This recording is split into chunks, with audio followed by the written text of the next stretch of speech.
Good evening, everyone. Thank you for taking out time on a Friday evening before a long weekend and joining this call. I think most of everyone who's attending this call would have got bored looking at my face and probably hearing to things which you would have heard before.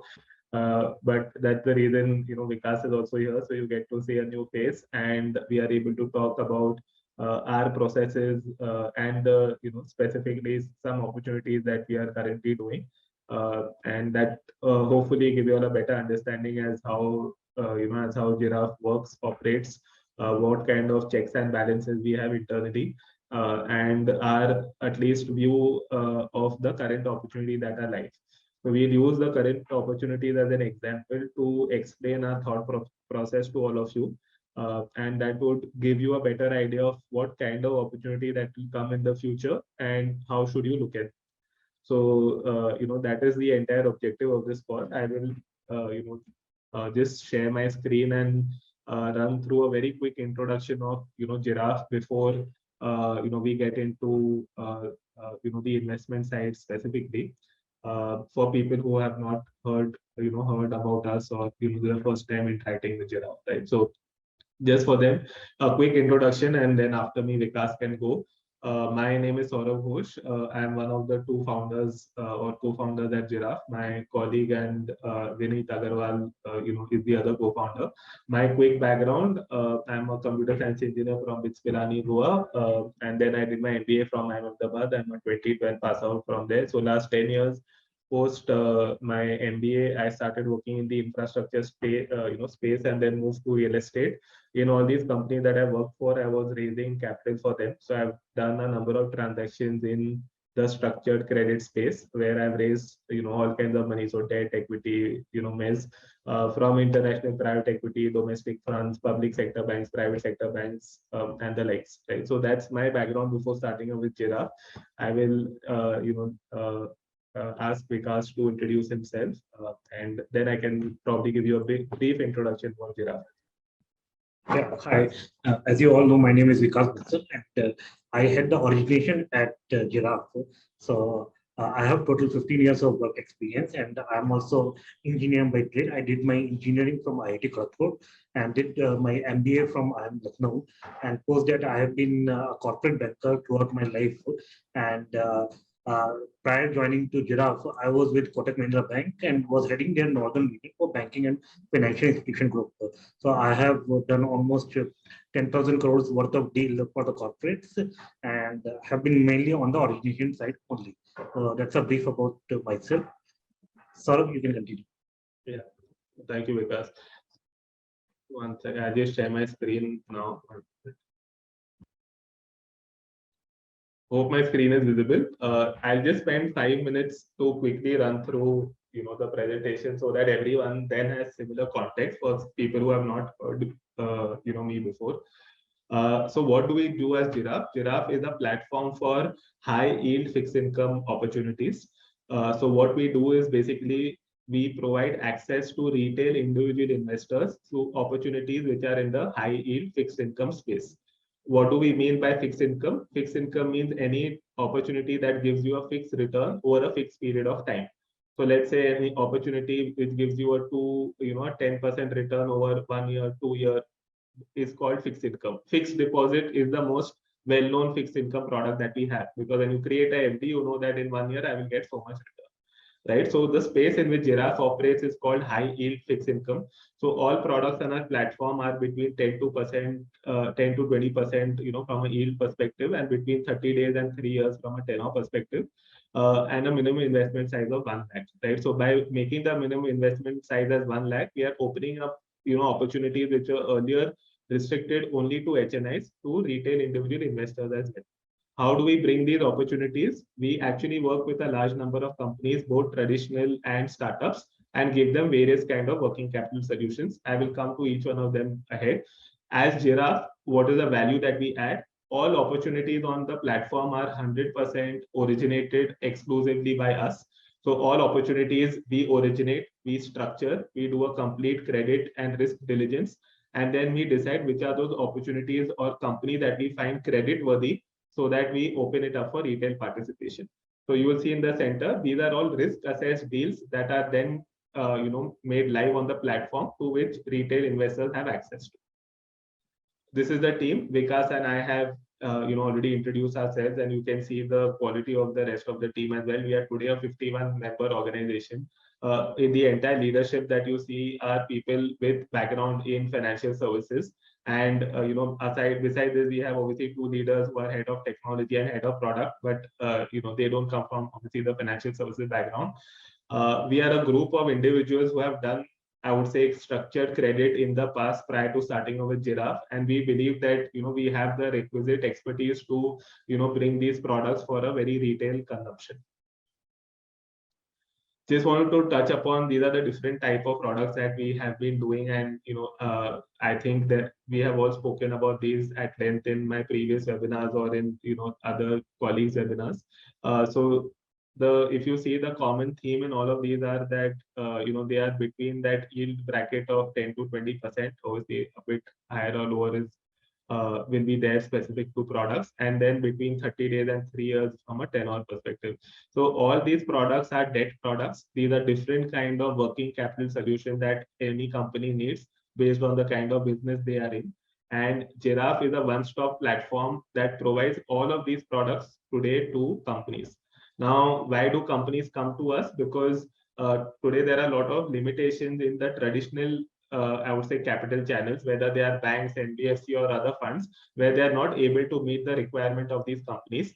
And today that's where players like Jiraaf comes in, where we can more actively engage with them, give them access to capital, and at the same time, allow retail to participate in these.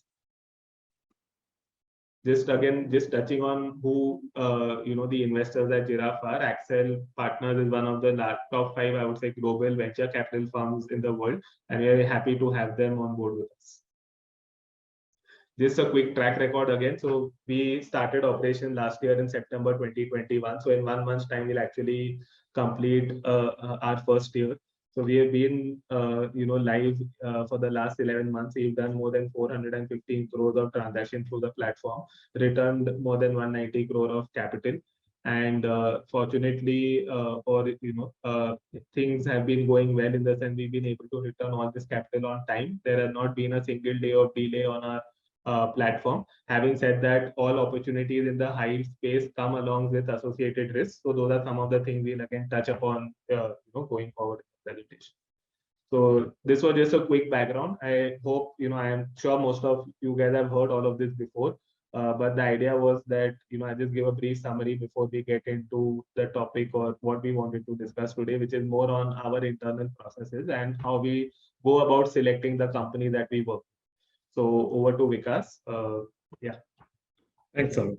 So as I informed earlier in my introduction that I had the origination part. So I have a 6-member team that works on the origination part. So the team sources of opportunities from various sources. So they have the prior connects because we all are from the financial institution industry, and then we get leads from the market, as well as we have a CRM based. So what we do, we have created in each sector specific list, and we know the companies, and then we approach them, we meet with the promoters and assess their credit requirement. So this is the process that we follow for the origination. And currently, we feel that the opportunities at the supply side is a very robust pipeline. We have it, and once we shortlist a counterparty, we do the promoter background check, and we do the call with them to understand their business. So we talk to the top management and try to understand their business. What is their business model? What is their profitability? And then like the credit, what is the need of this credit? And so this is what we assess it. So this is the basic level of due diligence that we do. And once that is done, what we do, we prepare a credit note, and that we give it to our initial internal committee, which is a credit committee, the top management. There are 6 people out there, and then we brainstorm it whether it is suitable to work it, whether it's the opportunity is suitable for the platform or not, whether the risk is commensurate to the risk appetite that we have internally. So basis that once the credit committee gives the majority of the approval, we go for the second level of due diligence.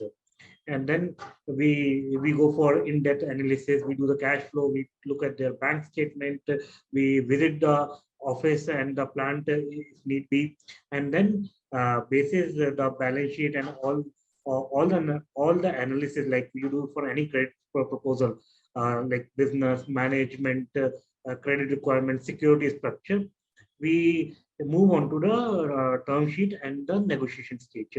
So we have a legal counsel, and we that prepares the documents, and then we negotiate with the customer. When the documentation and everything is aligned as per our understanding and the structure is done, we also take help from the external counselors like JS and EY to structure the deals.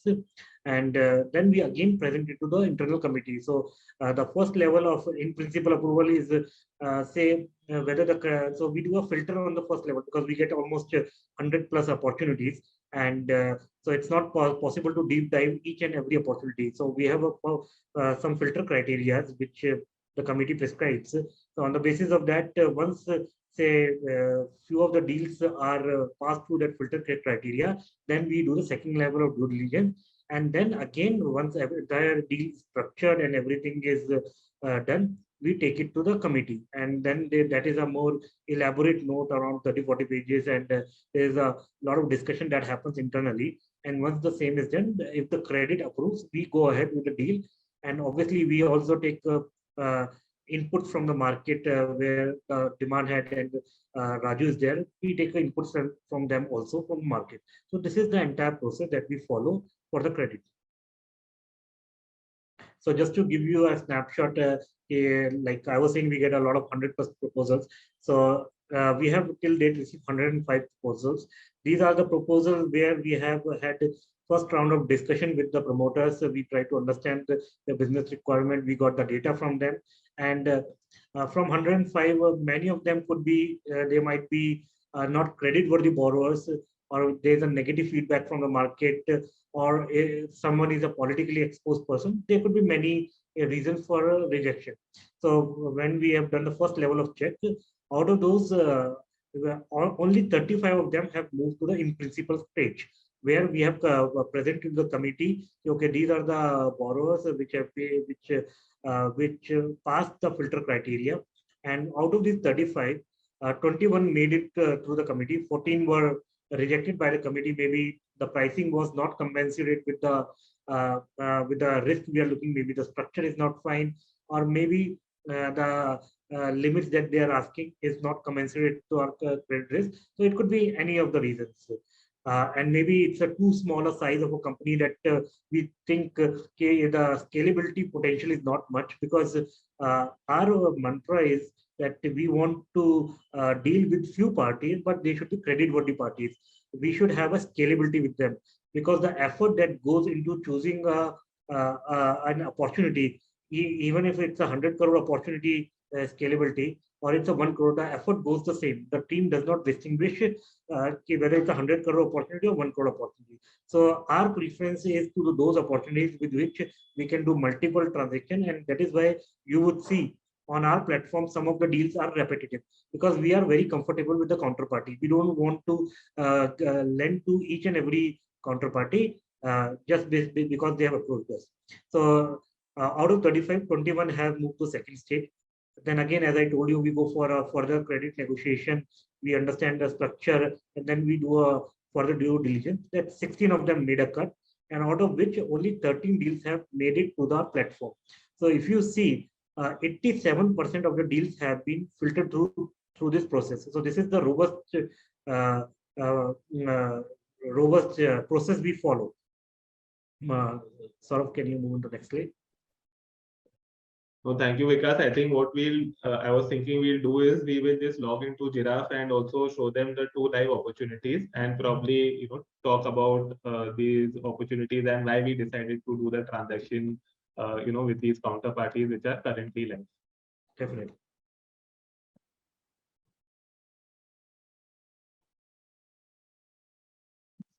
I'm just logging into Jiraf. Let me share my screen again. Is my screen visible? Yeah. So the investment process is very simple. The one for if you are, you can just 1 minute.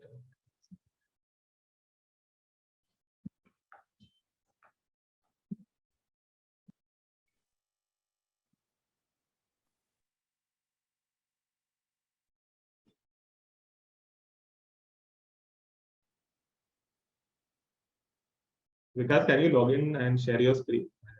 yeah.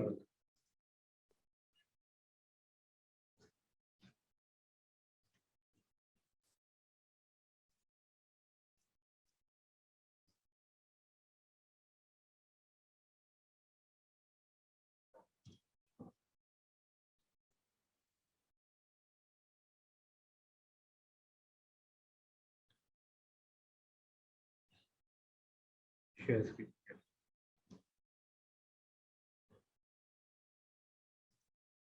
Can you see my screen? So you're on mute. Yes, I can see your screen. So So we can start with Rupik, I'm thinking, because yeah. So there are currently 3 deals which have gone online. So 1K is has gone live, I think, while we started the webinar. So this is the 3 deals. So 1K Kirana is an invoice discounting deal, which is of 90 days. Average Fleet is a leasing deal, and Rupik is a corporate debt deal. So you see, as Saurav has mentioned, we are a horizontal platform, and our endeavor is to give our investors the flavor of all the alternate investments. So a person can log in onto our website and he will get all the requirements. He need not go for a product specific to any other website. So that's our idea. So just to start, I'll start with Rupik. So Rupik is a NBFC which is into providing gold loan solutions, and it's a startup started by Mr. Sumit Maniar, and we had done a deal of 385 days, which is almost 1 year 20 days. So it's almost been a month.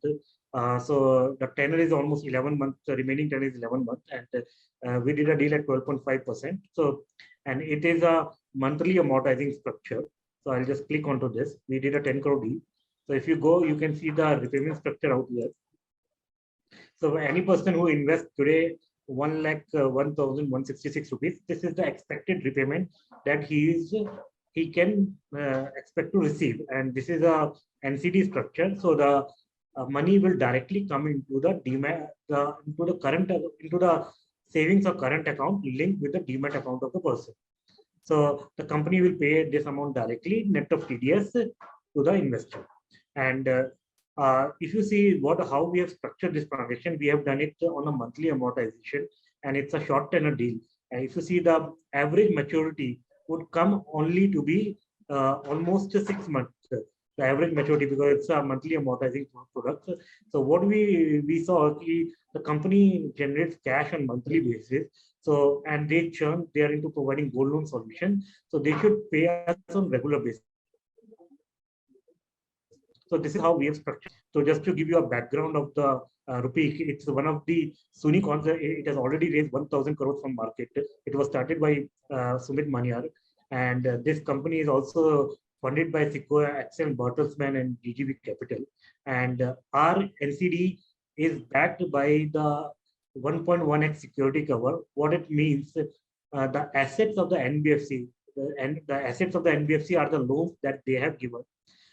We have the 1.1x cover. So against the 10 crores, we have 11 crores of plus the accrued interest. So it's a 12.5%. So you can say around 13 crores of 12.5%, 13 crores of loans are exclusively reserved kept as security for the NCD. Moreover, this loan is guaranteed by the Rupik Fintech Private Limited, which is the parent company of the NBFC. It has more than 400 plus crores of net worth. So why we choose this entity? Primarily because we like the underlying asset, and the Rupik, we found it provides the gold loan solutions. The gross NPA and net NPA is very small, and the company has been growing. So we saw that there's a huge opportunity for this company to grow. And what we've seen traditionally, the likes of Mannapuram and Muthoot Finance were the only lenders in the gold market, and banks, because of their limitations, like a branch model that they follow, they are not focused on any one product. Despite gold loan being a very lucrative, high earning and secure product, the banks traditionally have not been able to make a mark in this segment. It is because each branch has many products to sell. They have insurance, they have working capital, they have gold loan, they have personal loan, they have vehicle loan. So the focus is not there of the banks. So there comes a new player, Rupeek, which says, okay, I'll do the operational work for you. I will source the opportunities, and then we can co-lend it together. So that's where a Rupeek comes. So Rupeek uses the vault of the banks. It stores the gold into the vault of the bank and does the co-lending with the banks. And once the co-lending is done, the money is divided equally between the whatever the percentage is there which they have lent. The EMIs are divided equally. The entire app phase and the sourcing is done by the Rupeek. And Rupeek does first level of due diligence. It checks the purity of the gold, and at the second level, even at the bank, the underwriting is done by the bank. So the asset which are being underwritten by Rupeek, we really liked it. We saw the behavior of the loans, underlying loans, and we found it out the company, despite being growing, has enough capital, and NBFC has been performing good. So this is why we chose the Rupeek as an asset. So this is about Rupeek. Obviously, Because I had one question here, which I thought will be helpful for everyone here to know. So when Rupeek approached us, they wanted a tenure of 18 to 24 months. correct. So, but if you see that we have done a transaction only for 12 months, which is just over a year.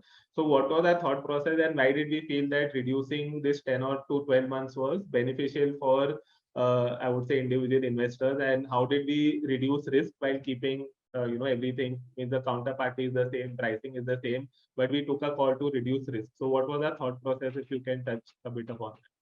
Yeah, so sort of as you rightly mentioned, they wanted 18 months loan from us because Ruby being an NBFC, for them raw material is the money. So cash is the raw materials. They raise money from the market, and then they give it for further for on lending, and when they get it back, they repay. So gold loan on an average has a 6-month maturity. So Rupeek gives loan for 6 to 9 months, and they wanted to churn the loan as much as possible. So if we give it for 18 months, they would have done on an almost 3 times churning. And because we have seen in the past, like ALM, because anything happens in the market, like ILFS scenario, the funding may dry up. So all these NBFCs from the ALM perspective, which is nothing but a asset liability mismatch, they want to take the loan for the longest period so that they can churn their asset as much. So with this idea, they approved us for 18 months. But because we saw and we analyzed it, the underlying behavior of the gold loan, which is nothing, they give maximum for 9 months. We saw that the company is very comfortable, they can repay us. So we argued with the company, rather than giving you money for 18 months, why not start with a smaller relationship for a smaller tenor, and you're getting money on regular basis, why not pay us back? And when you get the money on regular basis from your borrowers, even the lenders should get paid on regular basis. This reduces the risk. And what happens, your principal at risk gets reduced. So this was the idea. And company understood, okay, that's a fair point. If I am churning the money, and they were looking for alternate source of capital. Rupeek already has a tie-up with almost 7-8 banks, and banks have their own criteria. They do due diligence once a year, and they give a limit. They don't breach it.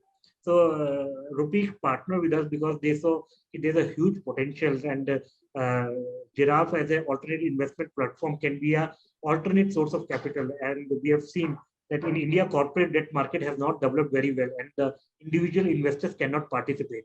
So with this view, they understood that we can keep on growing with Giraffe. And this was one of the reasons they understood that because, and even the behavior of an individual is different from institutional. And institutional will be ready to lock in its money for a longer period of time, maybe 2 to 3 years. But an individual requirement, maybe he wants some money on the regular basis. With these thought process, we approached the company, and that's why we reduced the tenure from 18 to 12 months. Saurav, if I missed anything. Yeah. No, I just one more question I had. What kind of reference checks did we do, to get comfortable with Rupeek? If you can spend some time on that. Yeah, so the first thing, I myself took the gold loan from Rupeek to understand their processes. So this was the first step we did it because company would say, and because these are fintech companies, you never know what are the processes and everything. One is a verbal thing, and one is the actually, if you take the loan, you understand what is their underwriting process. So company can say we do so much of underwriting, we follow this process, but unless we trusted them, but we had to verify on our own.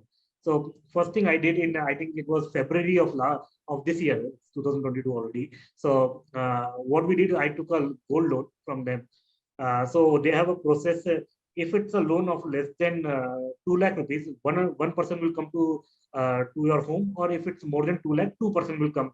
And the person who's coming to the home will carry an ID card, and you have to give an OTP. And he will mention the name, and he will give you the mobile number. Once the OTP is accepted, he will do the checking of the gold in front of us, and then he will take the picture, he will upload it on the server, show us the rate, and calculate the value. Once he has calculated the value and it is acceptable to us, the moment he will seal the pouch, and everything is done digitally. He will take the KYC, all the credit checks he will do, and everything will be done in front of me only.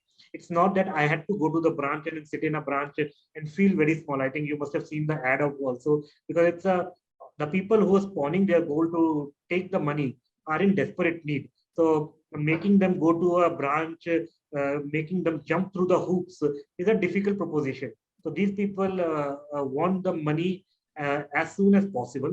Plus, when if you want to go to a branch carrying your gold, you will be always looking over your shoulder, because you are carrying something valuable. It might get stolen. Maybe you are going in a cab, so you will be fearful.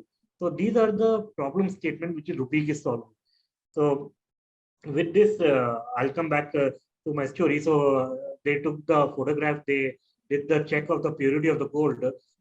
I must blame the jeweler. He said he's selling me 22 karat gold, but I found out it was 18 karat only. So to my dismay, he checked in front of me and he told me the purity standard, how it is got checked. So it was found to be an 18 karat gold, and this is the rate that day. The moment I signed the documents, the money got disbursed in my savings account. So before even he took away the gold, the money was in my bank account. Then he sealed the pouch. He went directly to the Federal Bank branch, and I followed him. I said, I'll go with you. I just want to see it. And he said, it's okay with you. You want to come along? It's okay. Otherwise, we have the insurance. If anything happens, we will take care of it. No, but I still insisted I tag along. So I went along with him in my car.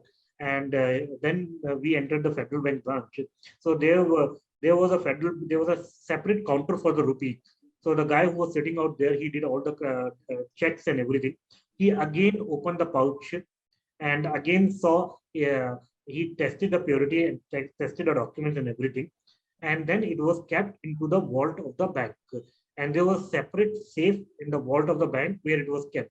And obviously, there was again a photograph taken. And once it was put into the vault, again there was a photo taken and uploaded on the app. So this is the process which Rupeek follows. And obviously, Federal Bank does the Federal Bank and Rupeek had the partnership. So it's a co-lending model. Federal Bank say out of gold of jewelry of 100 rupees, say the worth is only 80 rupees because removing the making charges and all those stuff. Federal Bank gives the 70 rupees, 10 rupees were given by Rupeek. So this is the model which Rupeek works. So we found that the entire process the value proposition, because as a consumer, I really liked it. I don't have to go through the hassle of going to the branch. The process was secure. Whatever their finance team has told me, it was actually followed in practice. So this was one of the reasons we didn't find any, I would say, deviation in the process, because what they said, over a gold of 2 lakh rupees, I did a pawning of 8 lakh of gold. So two people came to my house. So I verified the process. So this is what we did, the credit due diligence. Obviously, we looked at then we looked at our financial numbers.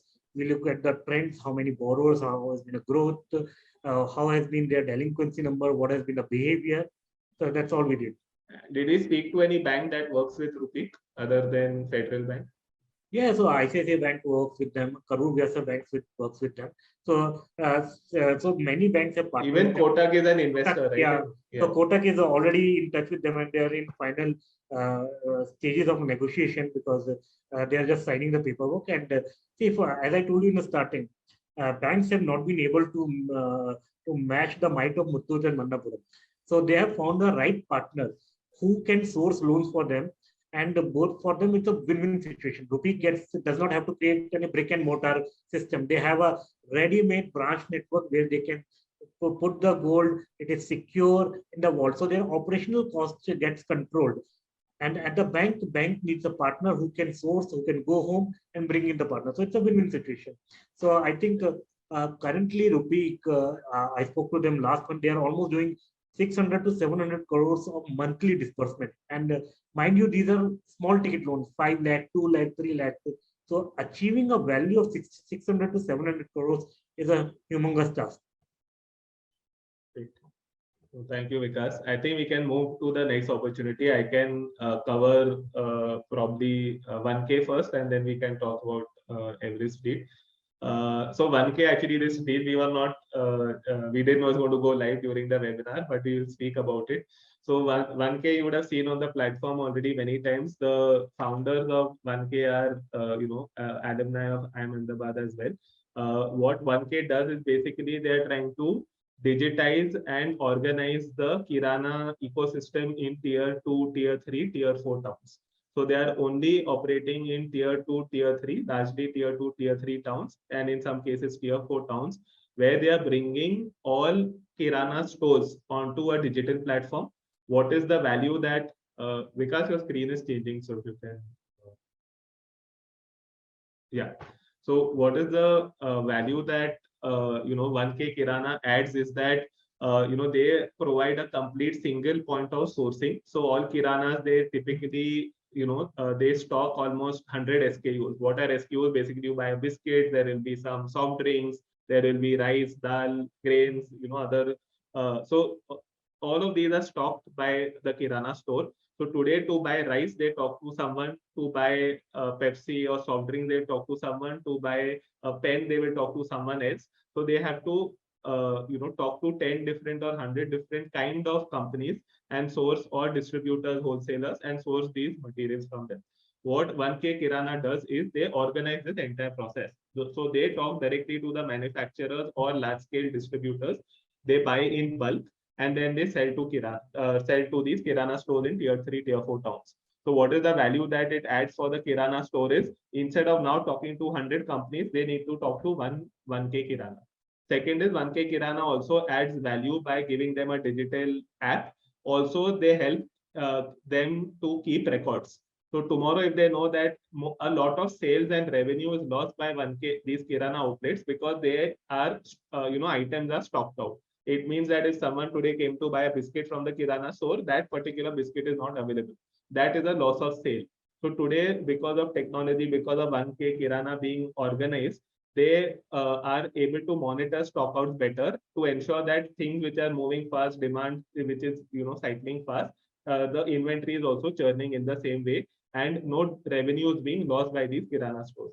In fact, by doing all of these, which is basically becoming a one source supplier, providing these digital solutions, and also helping them manage inventory, bookkeeping, record keeping properly, every Kirana store has actually seen a growth of 20 to 30% in their bottom line, which is in their profitability after cost. So even after paying 1K Kirana some margin, they are able to increase their bottom line by 20-30%. So this is the value that 1K Kirana adds. Why we like 1K Kirana is because today they work with almost 10,000 stores, and they have a monthly revenue run rate of today 20 crores a month. So 20 crore of revenue is being churned only through Kirana outlets every month.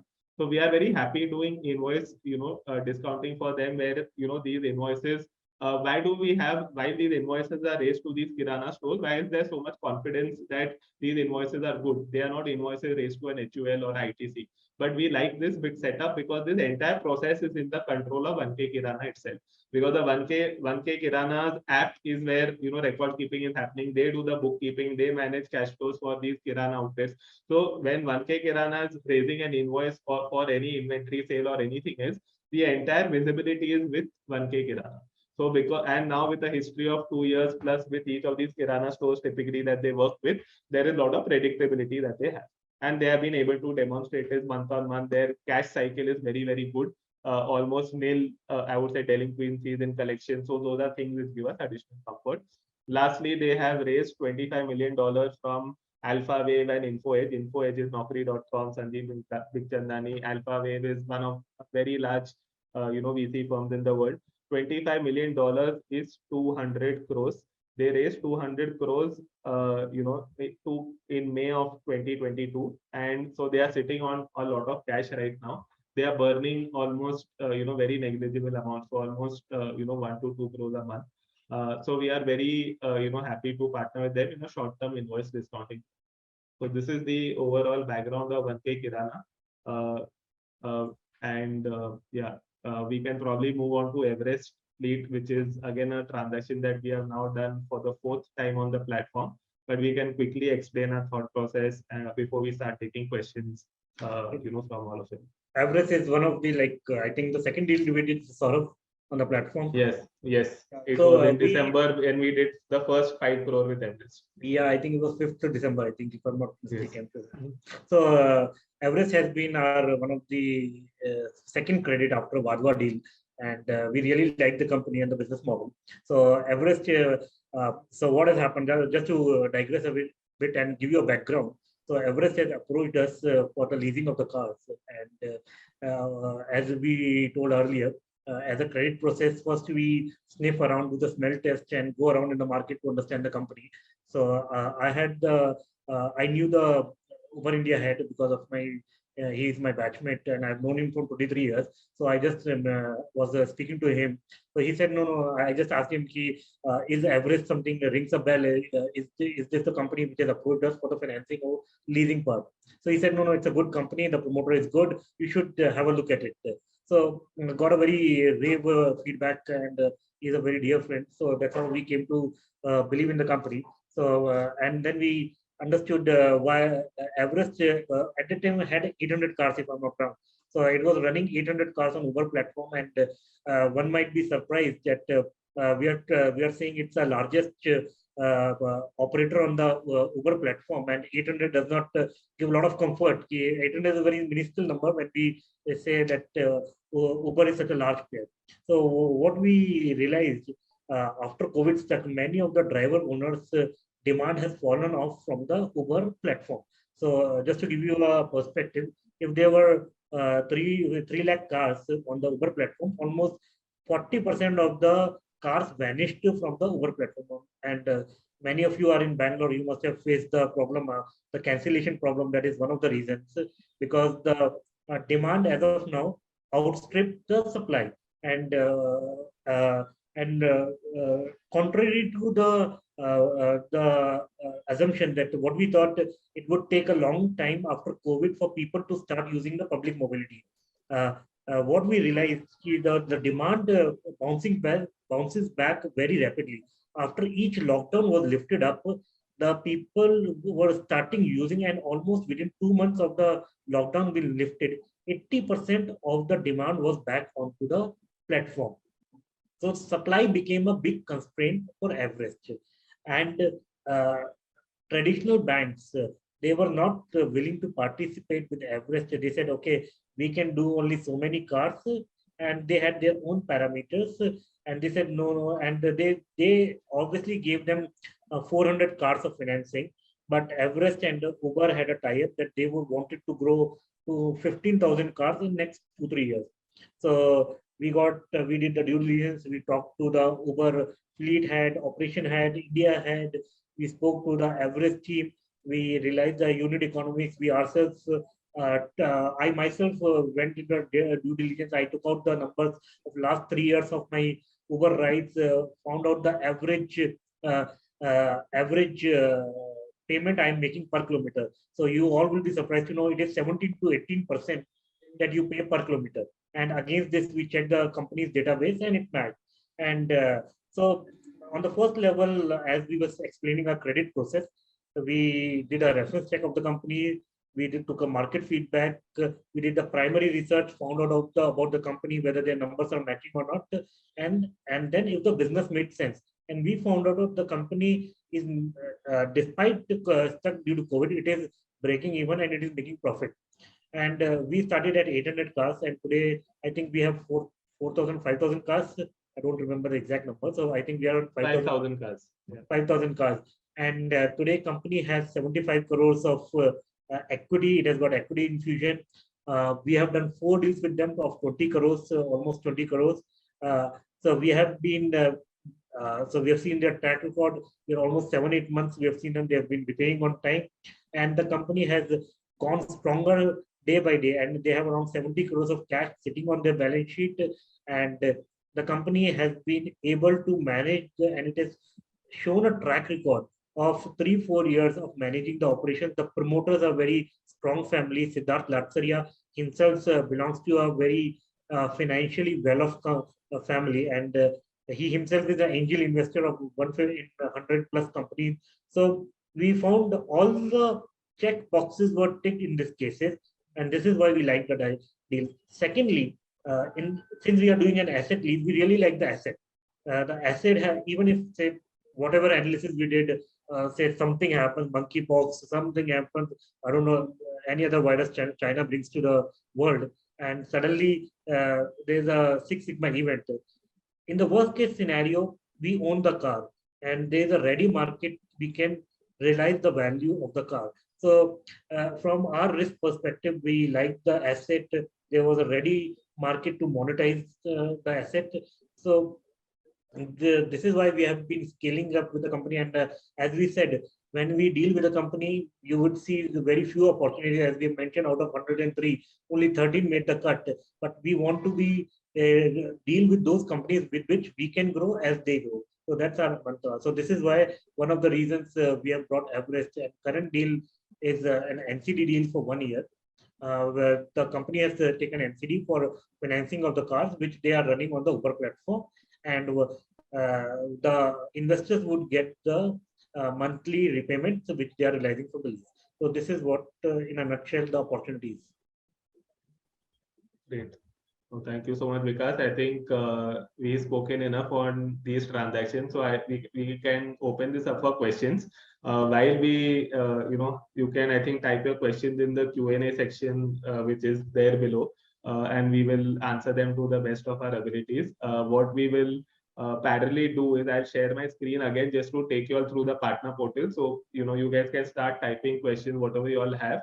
And in parallel, I'll open it. I'll just take everyone over here through a partner portal. The entire partner ecosystem for us is very, very critical to our business. We believe that all of you all have a very large and loyal clientele, which you all have been servicing for many, many years now. And all products that we are doing are new, they are exotic. So we want to partner with you so that we can bring these products to your client and we can, I would say, mature, or we can educate the market together. So that has been our endeavor. I feel, all of you all have a very, very big reach. It is a pan-India reach. And we are very committed to this entire, ecosystem. So we have been building an entire tech ecosystem for our partners. And I just thought I will take you all through that as well, so that you all understand the all functionalities and what we are trying. So partner.jiraf.com, this is our partner, the portal dedicated for all our partners. So I'm just taking you all through the more, the This is the test environment. So because I don't have access to the, I'm not a registered partner, so I don't have access to that. So all of you all, once you all have registered and empaneled with us, you will have an access to this. So what you see is there are 2-3 things that we try to ensure. First is all clients who have come through you will get tagged to you, and will remain tagged to you for life. So all of your clients, you will be able to see them, in a dashboard like this, where you know what is the status of these clients. Have they been registered? Have they done KYC? Have they invested, not invested? So you will have a full dashboard with top, at least tells you these are all your clients who have registered with Jiraaf and has been tagged to you. So this way you at least know that all your clients are tagged. If there is some client who is not tagged to you for some reason, you can reach out to us and we will ensure that they get tagged within 24 hours. The second part is that all investors of your, they have done KYCs with you or have shared their KYC documents.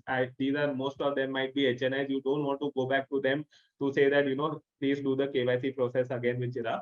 So we have given you a functionality where you can onboard your investors, on behalf of them.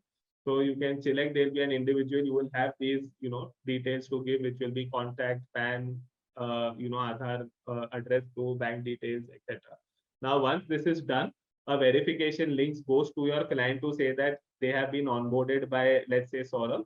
And if they click on that link, then the KYC gets verified for your client. So the entire KYC flow for your client is then seamless, and it can be done, completely by you with only a final approval link going to your clients. The third is what we are building is obviously ability for all of you all to invest on behalf of your clients. Again, it will be done through an approval mechanism where you are able to handhold the entire investment process and do it on behalf of them. And only the final payment link or the final approval and the last document signing, which all can happen in one click of a button, will go back to the investors. So with every month, we launched the partner portal only in June of this year. It was only a dashboard to begin with. Then we brought in the capability to onboard investors. There's a dashboard for you to see how many of you all have invested, how many of your clients have invested, how many are onboarded, what is the total number of relationship that you have with Jiraaf. This is the unique link you will get. This is not the correct one. You will get the link which is unique to yourself when you log into the portal. So we are trying to make the ecosystem much more simple for you, and we will keep adding functionalities. So everyone, I would request that please first log into Jiraaf yourself, register on Jiraaf yourself so that you will understand the product. Then you can come log into a part. If you have empaneled and have decided to empanel with us, you all will get the access to the partner portal so you can check it out. And the minimum investment size on our platform is 1 lakh rupees. We are in no hurry to grow. So please, do try the platform out. You can try with a small 1 lakh, and based on your own comfort and the way, we are able to collaborate and, with you and communicate with you, you can see, whether you all understand what we do, whether you all believe in what we do, whether you all find us to be trustworthy enough to, recommend to your clients. So this is the ecosystem. I just thought I'll take everyone, through this. Happy to take questions now that you all might have.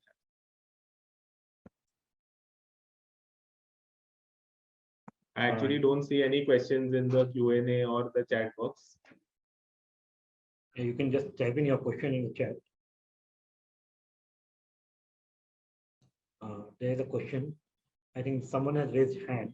So, sir, we would request you to type in the chat box.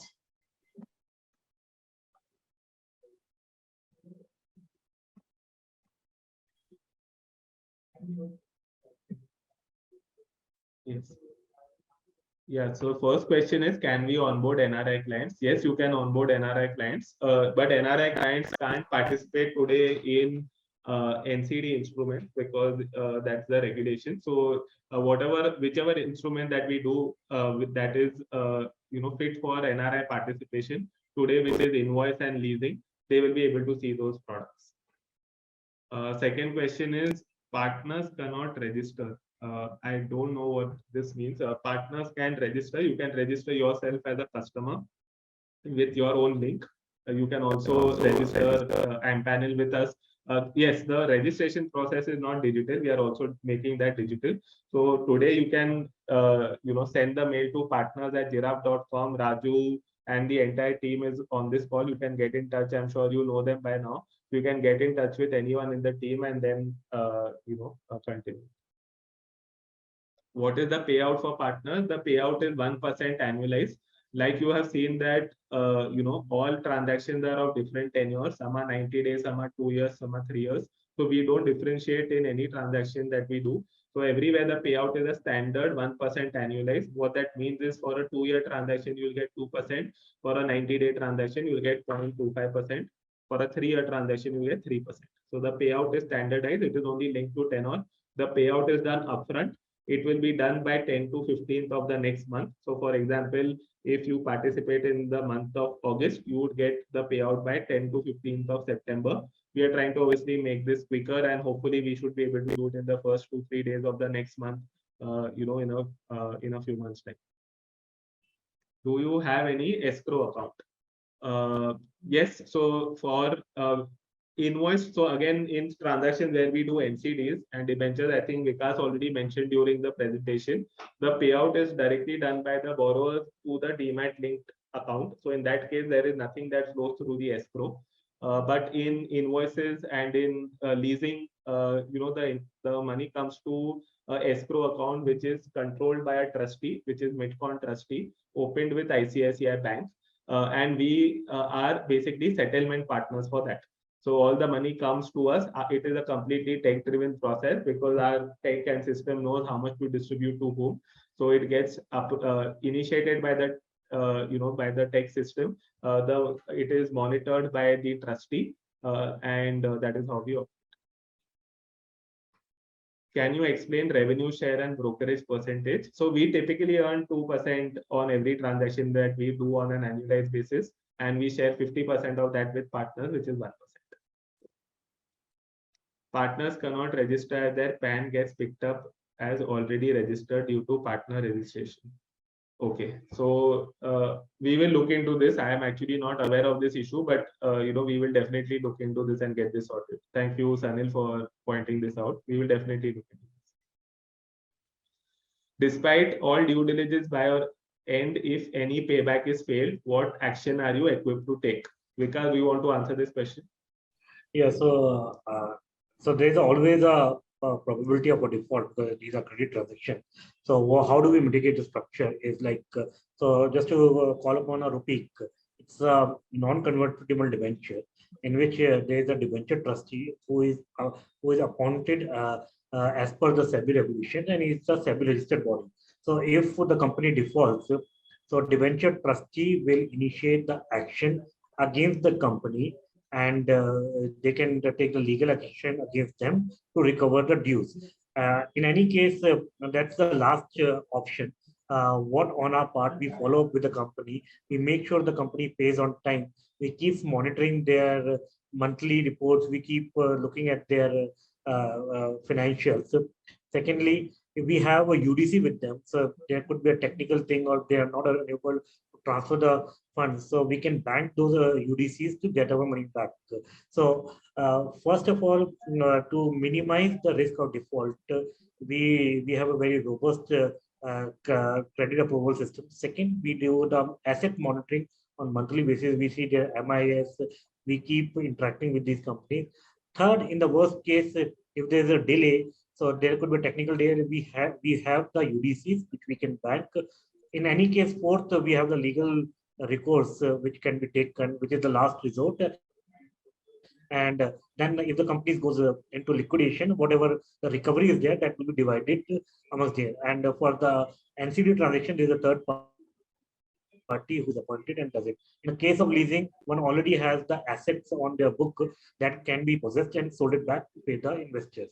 And invoice discounting is anyway very short tenor deals from 1 month to 90 days. So there is a very low probability of default happening in those because of there's not much uncertainty in regards to those. So I'll just add a few things to what Vikas said. So this is mostly on what do we do when a default happens and how do we recover money. Most of the transactions that we do are secured by some collateral. It might be hard collateral, it might be personal guarantees, it might be corporate guarantees. So in Rupik's case, you saw there's a corporate guarantee by a parent company.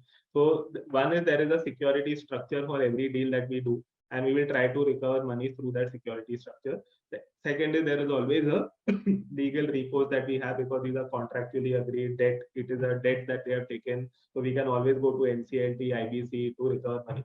But having said that, that these are once a company has defaulted, chance of recovery is very, very minimal. But we will do all of this in any case, because in India, judicial system does not support recovery for financial institutions to a great extent. Even if recoveries happen, it will take time. So one is, yes, recovery is possible, but it might take 3 months, 6 months if you don't know. So what do we do is we structurally try to ensure that the risk of default is minimized. And if a default happens, less number of customers and less amount or money of theirs should be at stake. So what do we do to do that? One, if you see that all transactions that we do are short tenor, which is sub 3 years. Why do we do? Because it's easier to assess credit for a short period of time, because we know how the company is performing today. We have certainty on their state today, how well funded they are, how much money they have, what is their revenue, what has been their cost, everything we know as of today. Then it's easier to assess how will they do in the next 1 to 3 years. Second is that all our transactions which are largely higher tenor, more than 1 year, you will see their periodic payout. Like we showed in Rupee, it is a monthly amortization structure. What that helps is every investor who participates, their exposure with any investment keeps reducing with time. So if you participate in a 2-year deal, after 1 year, you would have got 50-60% of your capital back. What that ensures is that even if there's a default after 1 year, your exposure is not 100% loss of capital. It'll be 50-60% because you've already got paid back. So your exposure keeps reducing. Third is we keep diversifying, and we request all investors to diversify on our platform so that your risk spreads. At a very market level, you will at best see 0.2, 0.3% NPAs if we are doing our credit process well. And if you are well diversified, the impact to your portfolio will be minimal. Lastly, we ourselves have a single concentration risk at our end. We don't take large exposure with any borrower. Our target internally for the next 1 year, because we want to do 2,000 crore, is we should do it with 50 borrowers doing 40 crores each. So that there is enough risk that gets spread. Every month we add 2 to 3 borrowers to help us get to that level. So these are all steps that we take to ensure that structurally we are geared in a way that if a delay or default happens, A, that chance itself is very, very low. B, if it happens, the impact to clients is less. And C, once the default is there, we should have watertight document. We should have watertight security structure to be in the best possible place to recover. So this is a summary. Is there any regulatory authority on you as a fintech platform? I will break regulations into 2 parts because I'll take this question. So one is how we as Jiraaf operate, and 2 is what kind of company that we work with and products that we do. So every product that we do, whether it is debt, invoice, leasing, which uses the SPV, all of these are done using regulated instruments. Every regulated instrument has its own guidelines well laid out by SEBI or RBI, and we follow those guidelines to the T. 200% we are compliant with all regulations for each of these products. So for example, NCDs are done through private placement guidelines which are notified by SEBI. Invoice itself is an instrument recognized by RBI, and there's a factoring act that we, which governs all invoice or invoice discounting transactions. For leasing, we create an SPV, which is then governed by, MCA and eventually by RBI. Right, so all of these are done using regulated products and regulated procedures, guidelines well laid out by SEBI or RBI. Second is how does Jiraaf operate as a fintech platform? For that, we've applied, we are actually in process of getting an NBFC license ourselves, so that every transaction that we do, we can hold 5 to 10% on our book till maturity. So obviously, we'll then become RBI regulated. But prior to that, as a fintech platform, regulations are coming up. So for example, recently there have been regulations for digital lending, so there will, RBI and SEBI also have taken notice of all platforms operating digitally, and I would say relevant regulations for our space will also come. So that is the process. Once they do, we will comply. Otherwise, every product that we do has its own regulated product, regulated procedure that we. I hope that answers it.